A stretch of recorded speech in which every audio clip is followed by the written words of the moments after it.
Hello and welcome दोस्तों, मैं शुभम आप सभी का स्वागत करता हूँ 360 एक्सप्लेन इन हिंदी में। आज मैं एक्सप्लेन करने वाला हूँ मैन इन ब्लैक का तीसरा पार्ट। इससे पहले के 2 पार्ट का एक्सप्लेनेशन हमारे चैनल पर अपलोडेड है, आप जाकर उसे देख सकते हो। उसकी लिंक आपको डिस्क्रिप्शन में मिल जाएंगी। तो चलिए ज्यादा टाइम वेस्ट ना करते हुए वीडियो को शुरू करते हैं।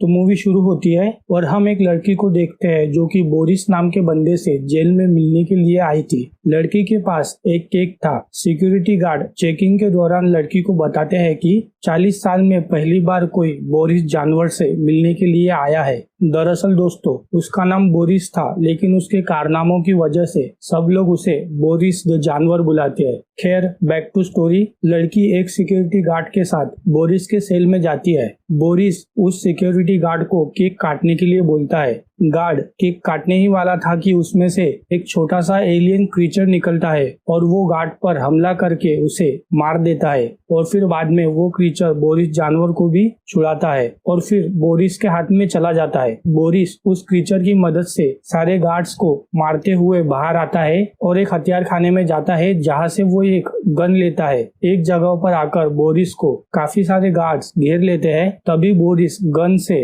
दीवार पर हमला करता है, जिससे दीवार में छेद हो जाता है और गार्ड्स बाहर खींचे चले जाते हैं, क्योंकि वो लूनार मैक्स जेल में था जो कि चांद पर बनी हुई थी। बोरिस चांद के सरफेस पर आकर बोलता है कि दोबारा इतिहास लिखने का वक्त आ गया है एजेंट के। फिर सीन शिफ्ट होता है पृथ्वी पर, जहाँ पर हम एजेंट के और एजेंट जे को देखते हैं जो कि एक यूएफओ को हटा रहे थे। और फिर जे वहाँ पर खड़े सभी लोगों की याददाश्त मिटा देता है और बोलता है कि ये सब सेलफोन के सिग्नल की वजह से हो रहा है। आगे जे के को पूछता है कि शाम के प्रोग्राम की तैयारी हो गई क्या। इस पर के हाँ बोलता है। अगले सीन में हम देखते हैं कि जेड, जो कि MIB का पुराना चीफ था, उसका निधन हुआ है और सब लोग उन्हें श्रद्धांजलि देने के लिए आए थे। के आगे आकर बोलता है कि जेड मेरा काफी अच्छा दोस्त था, लेकिन इसके बावजूद उसने कभी मुझे डिनर पर नहीं बुलाया और ना ही उसने मुझे कभी अपनी निजी जिंदगी के बारे में बताया। ये बोलकर के 2 शब्द खत्म हो जाते हैं। इस पर जे बोलता है कि कितनी घटिया स्पीच थी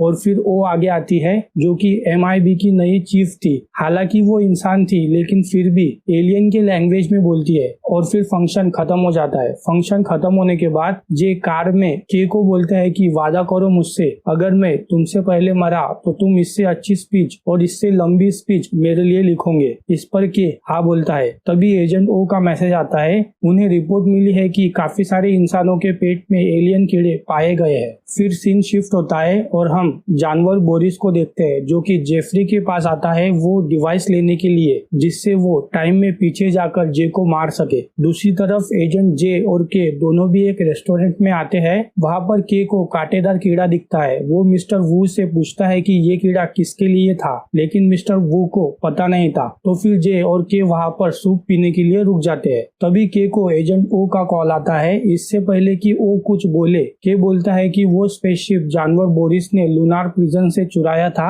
ये सुनते ही जे समझ जाता है कि कुछ तो गड़बड़ होने वाली है। तभी आसपास बैठे सभी लोग के और जे पर हमला कर देते हैं। जे सबको मार गिराता है। तभी जे पर एक एलियन मछली हमला करती है। जे कैसे तो करके उसका दिल निकाल लेता है। दूसरी तरफ के मिस्टर वू से मिलने के लिए जाता है, लेकिन उसे जानवर बोरिस ने पहले ही मार दिया था। जानवर बोरिस को ढूंढने के लिए के छत पर जाता है। वो उसे वहाँ पर मिलता है और के उसका वेलकम करता है। जानवर बोरिस के पर हमला करने ही वाला था कि जे आ जाता है और फिर दोनों भी छत पे से कूद जाते हैं। तभी जानवर बोरिस बोलता है कि तुम थोड़ी देर में मरने वाले हो। थोड़ी देर बाद जे और के बीच बोरिस की वजह से कहासुनी हो जाती है और के वहाँ से गुस्से से चला जाता है। एजेंट जे हेडक्वार्टर में आता है और कंप्यूटर में जानवर बोरिस सर्च करता है। उसे पता चलता है कि जानवर बोरिस एक बॉग्लोडाइट हत्यारा है। बॉग्लोडाइट एलियंस ने ब्रह्मांड में कई ग्रहों पर कब्जा किया है। माना जाता है कि बोरिस जानवर ने पृथ्वी पर कई एलियंस को मारा था। बोरिस जानवर को दोषी पाया गया था उन सब हत्याओं के लिए जो 15 जुलाई 1969 में हुई थी।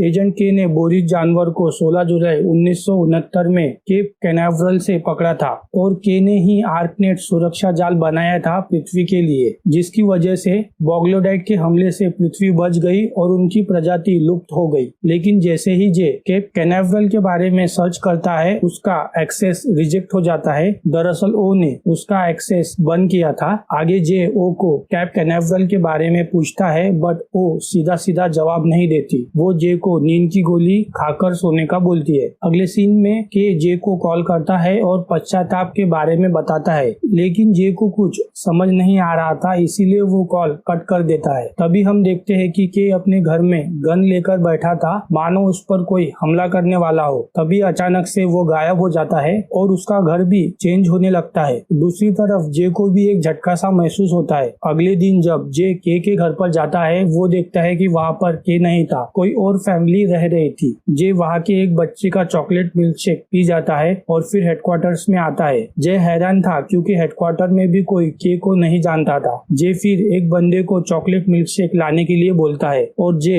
के को जोर जोर से आवाज लगाने लगता है। जे ओ से के बारे में पूछता है, इस पर वो उसे बोलती है कि के 40 साल पहले मर चुका है। तभी वहाँ पर वही बंदा आता है चॉकलेट मिल्क शेक लेकर, जिससे वो समझ जाती है और जे को बताती है कि जब कोई भी समय यात्रा करता है तो उसे हल्का सा सिर दर्द होता है, जो कि चॉकलेट मिल्क शेक पीने से कम होता है। और कुछ साल पहले ओबाडिया ने एक डिवाइस बनाया था जिससे कोई भी समय में आगे या पीछे जा सकता है। सरकार ने समय यात्रा को गैर कानूनी घोषित करके ओबाडिया को लूनार मैक्स जेल में डाल दिया था। तभी जे बोलता है कि बोरिस भी उसी जेल में था। तब जाकर दोनों को समझ आता है कि बोरिस ने किसी तरह से समय में पीछे जाकर के को मार दिया। तभी कंप्यूटर पर एक वार्निंग आती है कि बॉगलाडेट एलियंस का जंगी जहाज पृथ्वी की तरफ आ रहा है। जे तुरंत आर्कनेट को चालू करने के लिए बोलता है। तभी उसके ध्यान में आता है कि नहीं तो आर्कनेट भी नहीं। आगे वो जे को बोलती है कि तुम्हें तुरंत ओबाडिया के बेटे जेफरी प्राइस को ढूंढना होगा।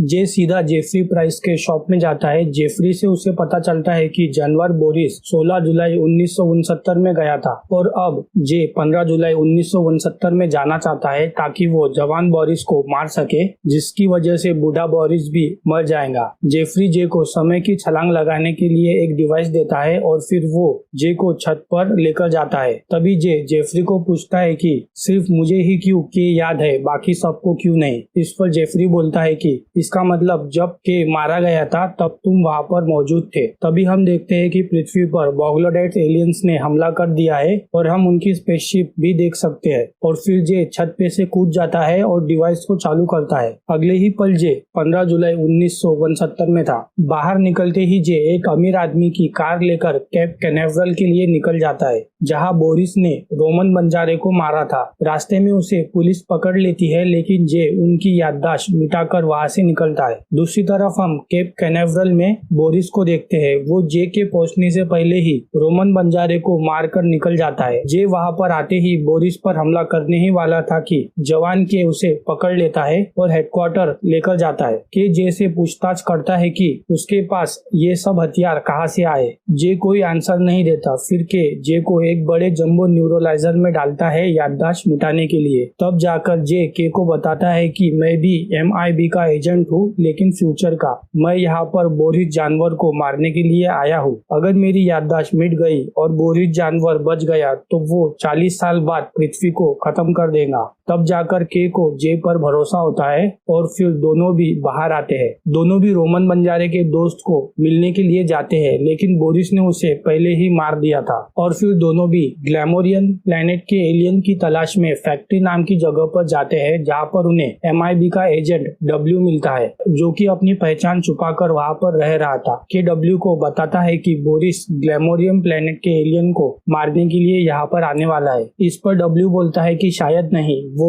आर्कैनस प्लेनेट के एलियन को मारने आएगा, क्योंकि वो आखिरी एलियन बचा है उस प्लेनेट का और वो एलियन एक जगह पर रहते हुए पास्ट और फ्यूचर दोनों देख सकता है। उसका नाम ग्रिफिन है। थोड़ी देर बाद जे और के को ग्रिफिन पार्टी में मिल जाता है। ग्रिफिन बोलता है कि अगले 2 मिनट में बोरिस हम पर हमला करेगा और वो के को बोलता है कि अगली बार जब हम मिलेंगे तो मैं तुम्हें एक गिफ्ट दूंगा और हम गेम में मिलेंगे। तभी बोरिस हमला करता है, लेकिन वो किसी को मार नहीं पाता। जे और के की वजह से बोरिस वहां से चला जाता है। आगे मूड फ्रेश करने के लिए जे और के दोनों भी रेस्टोरेंट में जाते हैं कुछ खाने के लिए। तभी जे को क्लिक होता है कि ग्रिफिन ने बोला था कि हम गेम में मिलेंगे, और फिर दोनों भी स्टेडियम में जाते हैं। उन्हें ग्रिफिन मिलता है और ग्रिफिन दोनों को वर्ल्ड कप का मैच दिखाता है जो कि 6 महीने बाद होने वाला था। थोड़ी देर बाद ग्रिफिन के को आर्कनेट सुरक्षा कवच देता है पृथ्वी के लिए, लेकिन तभी बोरिस जानवर ग्रिफिन को बाइक पे लेकर निकल जाता है। जाते जाते बोरिस जानवर के की कार को भी खराब कर जाता है, और फिर के और जे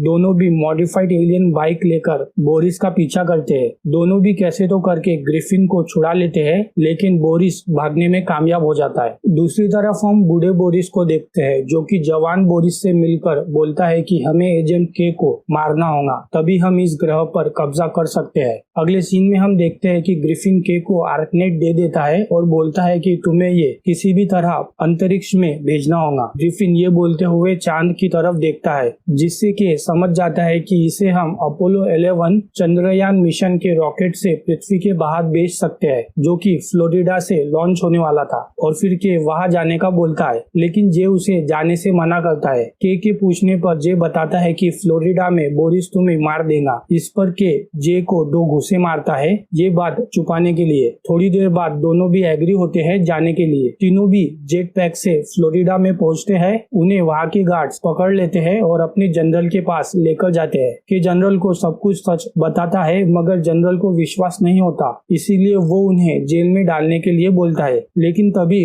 ग्रिफिन जनरल को फ्यूचर दिखाता है, जिससे जनरल को इन पर विश्वास हो जाता है, और फिर वो के और जे को एक टनल से रॉकेट लॉन्चर तक लेकर जाते हैं। इसी बीच ग्रिफिन जे को बताता है कि बोरिस का हाथ कटने पर सब कुछ पहले जैसा हो जाएगा, और फिर ग्रिफिन वहां से चला जाता है। जे और के दोनों भी लिफ्ट से ऊपर जा रहे थे, लेकिन तभी बूढ़ा बोरिस उन पर हमला करता है और जे को नीचे फेंक देता है। लेकिन जे एक वायर की मदद से बच जाता है और सीढ़ियों से ऊपर आने के लिए निकलता है। कि ऊपर जाने पर जवान बोरिस उस पर हमला करता है और आर्कनेट रखने से रोकता है। तभी बूढ़ा बोरिस उस पर हमला करने के लिए निशाना लगा रहा था, लेकिन तभी जे जानवर बोरिस बोल के उसे रोक लेता है। बोरिस जे पर हमला करता है। जे भागते हुए आता है और बोरिस को लेकर नीचे कूद जाता है। तभी हम देखते हैं कि जे ने समय यात्रा का यूज किया, जिससे वो वापस उसी समय में आता है जब बोरिस ने उस पर हमला किया था। बोरिस जे पर हमला करता है, लेकिन इस बार जे को सब वार पता थे, इसीलिए वो उन्हें रोक लेता है और उसे धक्का देकर नीचे गिरा देता है। दूसरी तरफ के जवान बोरिस पर हमला करके उसे नीचे गिरा देता है और आर्कनेट सक्सेसफुली रॉकेट में रख देता है और फिर के लॉन्च से दूर जाता है और जे भी उसके पीछे आता है, बट के को ये नहीं पता था। रॉकेट के लॉन्च होते ही बूढ़ा बोरिस वहीं पर मर जाता है। थोड़ी देर बाद जब के और जनरल बात कर रहे थे, तभी टनल से जवान बोरिस हमला करता है, बट वो जनरल को लग जाती है। के जवान बोरिस को गन से उड़ा देता है। तभी जनरल का बेटा जेम्स कार से बाहर आता है और के उसे बताता है कि तुम्हारे पापा हीरो थे। ये सब जे भी देख लेता है। दरअसल दोस्तों, जेम्स और कोई नहीं, जे ही है। ये सब होने के बाद जे वापस अपनी दुनिया में आ जाता है और जे के को थैंक्स बोलता है उस सब के लिए जो के ने उसके लिए किया था, और फिर दोनों भी वहाँ से निकलते हैं। साइड में ही हम ग्रिफिन को देखते हैं। वो बोलता है कि ये मेरा सबसे पसंदीदा पल है मानव इतिहास का, और ये भी कि के टिप देना भूल गया है। तभी ग्रिफिन डर कर ऊपर देखता है कि एक उल्का पिंड तेजी से पृथ्वी की तरफ आ रहा है। तभी के वापस आता है और टिप देता है और वो उल्का पिंड सैटेलाइट से टकरा कर नष्ट हो जाता है और ग्रिफिन बोलता है कि हाश बच गए। और ये पार्ट यहीं पर खत्म होता है दोस्तों इस मूवी से हमें ये पता चलता है कि every action is a opposite reaction. तो दोस्तों, कैसा लगा आपको मेरा एक्सप्लेनेशन? आशा करता हूँ अच्छा लगा होगा। प्लीज चैनल को सब्सक्राइब कीजिएगा और बेल आइकन को भी दबा दीजिएगा, ताकि आने वाली हर वीडियो का नोटिफिकेशन आपको मिले और आप उस वीडियो को एंजॉय कर सको। और अगर दोस्तों आपको वीडियो में कुछ भी कमी लगी हो तो आप मुझे कमेंट में जरूर बताना, मैं उसे इम्प्रूव करने की पूरी कोशिश करूंगा। तो चलिए, मैं मिलता हूँ आपसे अगले वीडियो में। तब तक के लिए टाटा बाय बाय।